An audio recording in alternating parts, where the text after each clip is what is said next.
इस व्यक्ति ने जो अपने विचार प्रस्तुत किए हैं, इसका मतलब है इसके अंदर ये इच्छा है कि वो अपने माँ के साथ संभोग करे। यह अपने माता पिता के साथ जो सेक्स क्रिया हो रही होंगी उसमें ये पार्टिसिपेट करना चाहेगा। भाई ऐसे छपरियों से मुझे क्या ईर्ष्या होगी। भाई जो हमारी संस्कृति पे डेंट लगा रहे हैं, बदनाम कर रहे हैं, इनको तो जूते उतार के मारना चाहिए। इनकी कॉमेडी पर ताली बजाने से अच्छा इनके गाल पे तमाचे मारना चाहिए। और हम उल्टा कर रहे हैं, इनको तारीफ दे रहे हैं, वाह क्या कॉमेडी कर रहे हो।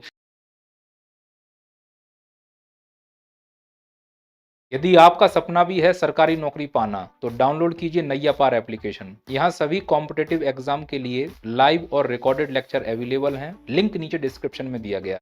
गाली गलौज को धंधा बनाकर पतन को उत्थान समझने वाले लंपटों की भांति दिख रहे ये चमन चुलगोजे हमारे भारत के यूथ के लिए आइडल हैं। भारत के यूथ की नजरों में ये दुनिया की सबसे कूल पर्सनैलिटीज हैं। अरे मैं भारत की गेंडू जनरेशन से कहना चाह रहा हूं, इनकी शक्लें देखो, ये कूल पर्सनैलिटीज नहीं है, ये कुंठित पर्सनैलिटीज हैं। और जब कुंठित व्यक्ति को समाज से वो नहीं मिलता जो समाज में गृहस्थ जीवन जी रहा एक सामान्य व्यक्ति को मिलता है, तो कुंठित व्यक्ति की भड़ास अश्लील भाषा के रूप में निकलती है। शायद ऐसे ही गाली का इजाद हुआ हो सकता है इन चमन चुलगोजों में से किसी का पूर्वज रहा हो जिसे उस समय के समाज में संभोग करने का मौका ना मिला हो। तो भड़ास कैसे निकालेगा? वो भड़ास निकालेगा अश्लील भाषा का प्रयोग करके। इसीलिए वो माताओं और बहनों के गुप्तांगों के साथ प्रयोग हुआ, तेरी मां की, तेरी बहन की। इसको हम गाली के रूप में देख रहे हैं, लेकिन अगर गहराई से देखोगे तो हकीकत में ये कुंठित व्यक्ति की वो इच्छाएं हैं जो वो पूरी नहीं कर पाए, जिसे वो भड़ास के रूप में निकाल रहा है। यानी व्यक्ति जो सोचता है जिसके बारे में, उसके लिए जो असली शब्दों का प्रयोग करता है वो एक्चुअली उसकी इच्छाएं होती हैं। अब आपका प्रश्न हो सकता है कि सर क्या आज के समाज में कुंठित व्यक्ति हैं? मेरा जवाब है आज के समाज में कुंठित व्यक्तियों की संख्या भी ज्यादा है और उनकी गहनता भी ज्यादा है। बस फर्क इतना है कि आज के समाज के कुंठित व्यक्ति सूट बूट में दिखेंगे, पानी से बालों को चिपकाकर अंग्रेजी बोलते हुए दिखेंगे, लेकिन उनके अंदर नीचता उतने ही लेवल की जितने पिछले समाज में हुआ करती थी।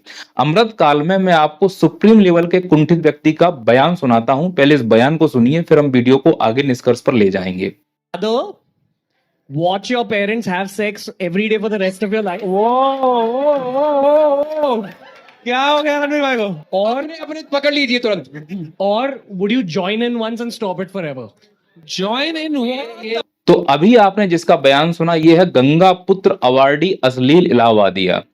इस व्यक्ति ने जो अपने विचार प्रस्तुत किए हैं, इसका मतलब है इसके अंदर ये इच्छा है कि वो अपने माँ के साथ संभोग करे। यानी वो कहना चाह रहा है कि जब माता पिता संभोग कर रहे हो, या तो रोज तुम उनको संभोग करते हुए देखो और अपने अंदर उत्तेजना के भाव लाओ, या फिर उनके साथ तुम ज्वाइन हो जाओ और एक बार में वो उत्तेजना खत्म कर दो। यानी इसके अंदर ये विचार है कि जब भी मौका मिलेगा यह अपने माता पिता के साथ जो सेक्स क्रियाएं हो रही होंगी उसमें यह पार्टिसिपेट करना चाहेगा। दो राय नहीं है।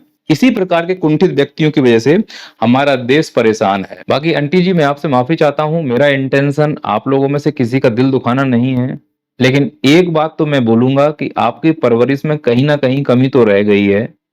What's the best thing you did for me as a parent, according to you? I disciplined you. इतनी नीच सोच वाला व्यक्ति जिस प्रकार से आज के युवाओं का प्रतिनिधित्व कर रहा है, उनको रास्ता दिखा रहा है, निश्चित तौर पर मैं ये कह सकता हूं कि उनकी माताएं, उनकी बहनें अब सुरक्षित नहीं है, क्योंकि जो ये विचार इसके मन में आया है ना, ये किसी पाप से कम नहीं है।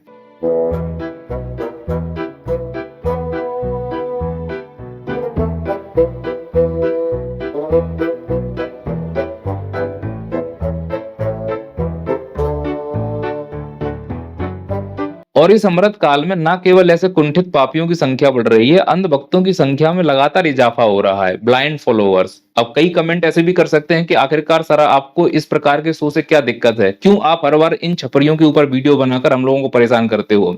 देखो भाई, उन लोगों को इससे कोई दिक्कत नहीं है जो इस शो से जुड़े हुए हैं, जिन्हें पैसे की कमाई हो रही है, और उन लोगों को भी कोई दिक्कत नहीं है जो बेकार बैठे हैं, बेरोजगार बैठे हैं, माँ बाप मजदूरी में लगे हुए हैं, 4-4 रुपए उधार लेके डेटा रिचार्ज करा के इस प्रकार के अश्लील शो देखकर अपना जीवन बर्बाद कर रहे हो, तो तुम्हें तो कोई तकलीफ दिखाई नहीं देगी। लेकिन अगर ब्रॉड प्रोस्पेक्टिव पे देखो तो इसमें कई सारी तकलीफ हैं।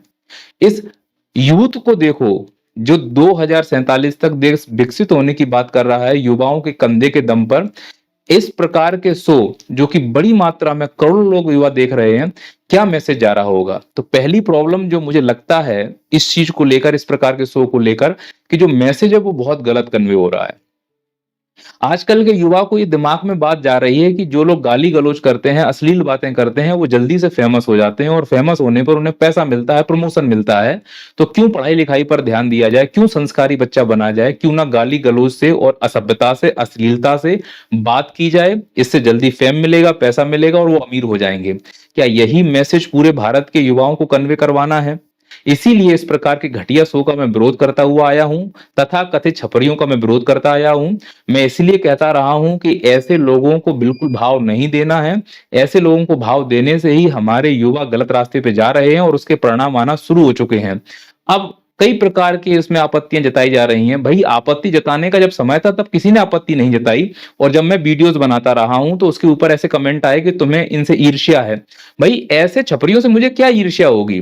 भाई, जो हमारी संस्कृति पे डेंट लगा रहे हैं, बदनाम कर रहे हैं, इनको तो जूते उतार के मारना चाहिए। इनकी कॉमेडी पर ताली बजाने से अच्छा इनके गाल पे तमाचे मारना चाहिए। और हम उल्टा कर रहे हैं, इनको तारीफ दे रहे हैं, वाह क्या कॉमेडी कर रहे हो।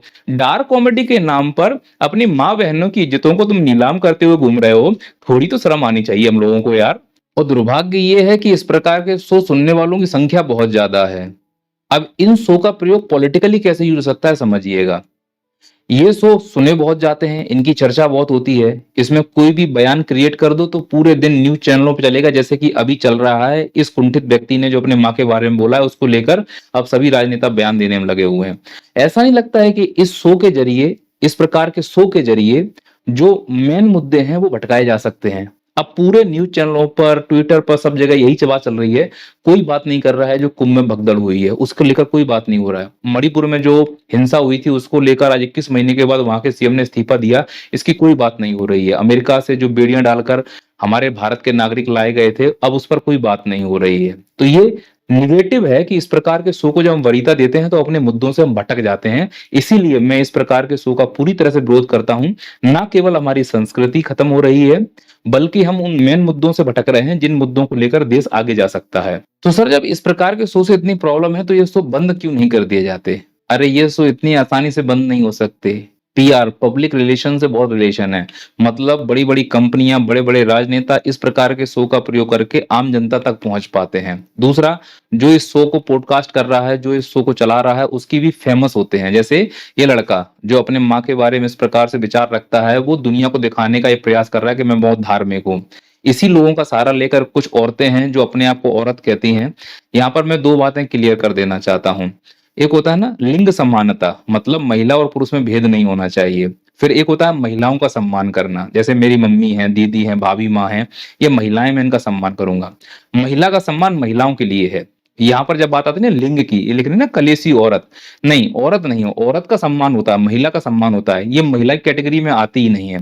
यह केवल एक लिंग है, पुरुष है या महिला है। और जब बात लिंग की होती है तो समानता होती है। अगर फूहड़पंथी कोई व्यक्ति फैलाता है तो उसमें जूते लगने चाहिए, और अगर इस प्रकार से कोई महिला जो लिंग में आ रही है फिर उसी को इसी प्रकार से हंस रोना चाहिए। जिस प्रकार से ऐसी लड़कियों ने फूहड़पंथी फैलाई हुई है, उससे पूरे समाज में गंदगी मची हुई है, लेकिन उनको पॉपुलैरिटी मिल रही है, पैसा मिल रहा है, तो इनको फायदा स्पष्ट रूप से दिख रहा है। बड़ी बड़ी कंपनियों को, अनअकैडमी जैसे प्लेटफॉर्म है, बच्चों को पढ़ाने का काम करते हैं, प्रतिष्ठा बैच लॉन्च किया और इस छपरी को यहाँ पर बुलाया है। सोचकर देखो, अनअकैडमी जिन बच्चों ने एडमिशन लिया होगा वो बच्चे क्या सीख रहे होंगे, क्योंकि ये तो वही इनका गेस्ट है ना, जो गेस्ट करेगा वही बच्चे करेंगे। और गेस्ट क्या करवाता है, माँ बाप का जो सेक्स का रिलेशन चल रहा होता है उसमें तुमको इन्वॉल्व होना है जाकर। सोचो, अनअकैडमी जैसा प्लेटफॉर्म ये क्या पढ़ाएंगे बच्चों को, सोचकर देखिए इस चीज के लिए। इसको इसलिए प्रमोट करते हैं क्योंकि ये काम ऐसे कर रहा है, इसको बड़े बड़े प्रमोशन मिलते हैं, स्विगी, जोमेटो इत्यादि। यहाँ तक कि केबीसी को इसकी क्या जरूरत पड़ गई है? क्या अमिताभ बच्चन साहब को नहीं मालूम था किस प्रकृति का इंसान है? लेकिन सोची समझी साजिश होती है, क्योंकि इसमें पॉलिटिकल एंगल भी फंसता है। ऐसे लोगों को जब प्रमोट किया जाता है, कंटेंट क्रिएटर का अवार्ड दिया जाता है, तो ये सॉफ्ट इंटरव्यू करते हैं जिससे लोगों तक इनकी छवि पहुंचती है। क्योंकि ऐसे लोगों को सुनने वालों की संख्या ज्यादा है तो उनके पॉडकास्ट में जाएंगे तो उनकी वोट बैंक ही बढ़ेगी, और यूट्यूब इसके एल्गोरिदम को बहुत अच्छे से चलाना शुरू कर देता है। तो ऐसे लोगों से कैसे बचा जाए, क्या करना चाहिए आगे की रणनीति। ऐसे दो कौड़िए के घटिया नीच प्रकृति की सोच रखने वाले लोगों के पॉडकास्ट को बायकॉट कर देना चाहिए। मैं ना यार एक पॉडकास्ट में जाने वाला था अभी, जो beer biceps, and we cancel that. क्यों? क्योंकि आपको पता है कि वो कैसी पथेटिक थिंकिंग है और कैसे शब्द यूज करे गए हैं समय रैना के शो पे। ये हमारा इंडियन कल्चर नहीं है। आप अपने मतलब के पेरेंट्स के कौन सी स्टोरी बता रहे हो, आप उनकी कौन सी बातें कर रहे हो, किस तरीके से बातें कर रहे हो। ये कॉमेडी है? This is not all comedy. ये स्टैंड अप कॉमेडी है ही नहीं है। लोगों को गालियां देना, लोगों को गालियां सिखाना, ये कौन सी जनरेशन, मेरे को समझ ही नहीं आ रहा कि ये जनरेशन है कौन सी। और इसमें देखो, वो एक सरदार जी आते हैं। सरदार जी, आपको पता है आप एक सिख हो और आपको ये चीजें शोभा देती हैं। मम्मी कैसी है? Are you crazy? आप क्या सीख दे रहे हो लोगों को? आप क्या सीख दे रहे हो? और वो सरदार जी अपने इंस्टाग्राम पे बिल्कुल डालते हैं कि मैं गालियां देता हूं, तो इसमें क्या प्रॉब्लम है? हमें प्रॉब्लम है और रहेगी। और ये रणवीर अलाहाबादिया, आप सनातन धर्म को प्रमोट करते हो, स्पिरिचुअलिटी की बात करते हो, इतने बड़े बड़े लोग आपके पॉडकास्ट पे आते हैं, इतने बड़े बड़े संत आते हैं आपके पॉडकास्ट पे, और आपकी इतनी घटिया सोच है। दोस्तों, मैं आपको एक ही बात बोलूंगा कि अगर हम ये चीज को नहीं रोक पाए तो आपके आने वाले बच्चों का भविष्य बहुत ही बुरा होने वाला है, बहुत ही ज्यादा बुरा होने वाला है। सो प्लीज, मेरी समय रैना से भी रिक्वेस्ट है और बाकी जो उस शो में आते हैं उन सब कॉमेडियन से एक ही रिक्वेस्ट है, हाथ जोड़ के रिक्वेस्ट है, हम्बली रिक्वेस्ट है कि प्लीज आप ऐसा मत कीजिए। हमारे इंडियन कल्चर को बचा के रखिए और लोगों को मोटिवेट करिए, ये चीजें मत करिए प्लीज, इट्स अ रिक्वेस्ट। हालांकि जो इसने बयान दिया था, इसको लेके कई सारे विवाद भी हुए हैं, न्यूज चैनलों पे भी आया है, रिपोर्ट भी की गई है। और रिपोर्ट करने के दौरान देखो, यहाँ पे जो हेमंत विश्व शर्मा है, इन्होंने रिपोर्ट के दौरान यहाँ पे लिखा है श्री श्री श्री। मतलब इन हरामखोरों के पीछे तुम श्री लगा रहे हो, ऐसी क्या इनकी पर्सनैलिटी है कि तुम श्री लगाने पे मजबूर हो गए हो। अब इसमें से कई लोग बोलेंगे नहीं, ये तो एक प्रशासनिक भाषा है, लगानी पड़ती है। तो भाई, मैंने भी मध्य प्रदेश में बच्चों के अधिकार के लिए आंदोलन किया था, सिर्फ यह बात के लिए कि बच्चे वहां पर पहुंचे और बच्चों के लिए क्या मिल जाए, सीट मिल जाए, उनके अधिकार मिल जाए। तो मैं तो बच्चों के प्रोटेस्ट के लिए पहुंचा, मेरे ऊपर केस कर दिया गया, एफआईआर कर दिया गया। मेरे नाम के ऊपर तो नहीं लगाया इन लोगों ने श्री। क्या चाहते हो, माँ बहन की गाली दूं तब जाके श्री लगाते हो कि केवल उन्हीं को श्री मिलता है जो माँ बहन एक कर दें, उनको श्री लगाएंगे, और जो तमीज से बात करते हैं उनको कुछ नहीं मिलेगा। हालांकि बाद में इस नीच व्यक्ति ने माफी मांगी है। माफी मांगी गई है या मांगी है वो तो समझ की बात है, क्योंकि अगर इससे कुछ गलती हुई होती तो सो के तुरंत बाद माफी मांग लेता। स्वाभाविक है कि इसका बैलेंस बिगड़ रहा होगा, ऊपर से पॉलिटिकल प्रेशर आया होगा। भाई, बड़े बड़े लोगों ने कंटेंट क्रिएटर का अवार्ड दिया है, बड़े बड़े लोगों का इंटरव्यू किया, उनकी भी छवि दांव पर लगी हुई है। तो भाई माफी मांग दो, और माफी भी इस प्रकार से मांगी जैसे कोई नशेड़ी गंजेड़ी कुछ कहानी सुना रहा हो, साला ऐसा लग रहा नशा पी के माफी मांग रहा हो। कुल मिला के मैं ये कहना चाह रहा हूँ कि छपरियों को फॉलो करना बंद कर दो, अपनी बौद्धिक विवेक से देखो, फैशन के चक्कर में, कूल होने के चक्कर में संस्कृति का सत्यानाश ना करो। उनको फॉलो करो जो सच में हमारे सनातन को आगे ले जाएं, जो हमारे संस्कारों को बना के रखें। ज्यादा मॉडर्न होने के चक्कर में कतई सकलक बुम बुम वाली पेंसिल जैसी शक्लें ना बनाओ। निवेदन है, ऐसे छपरियों से दूर रहो। और जो भी लोग इसके पॉडकास्ट में जाएं, इस लड़के के पॉडकास्ट में या इनमें से किसी के 100 के पॉडकास्ट में कोई भी नेता जाए, कोई भी हीरो जाए, उसको तुरंत बाइकआउट करो। ऐसे लोगों के पॉडकास्ट में कोई भी व्यक्ति जाए, समझ जाना कि वो उसकी काम में शामिल है, वो भी हमारी संस्कृति को बदनाम करने का प्रयास कर रहे हैं। और इसके शो में जो लोग भी जज बनकर गए हैं, उन सबको बाइकआउट करो। अगर इन हरामखोरों को हमने बाइकआउट नहीं किया ना, तो वो दिन दूर नहीं है कि हम आपस में ही वैसा कल्चर डेवलप कर लेंगे। मेरी बात को समझने का प्रयास करो, बचाइए अपनी संस्कृति, अपनी सभ्यता को। ऐसे छपरियों के लिए ताली नहीं, हाथ में जूता लेके तमाचे शुरू करना शुरू करो। जय हिंद, जय भारत।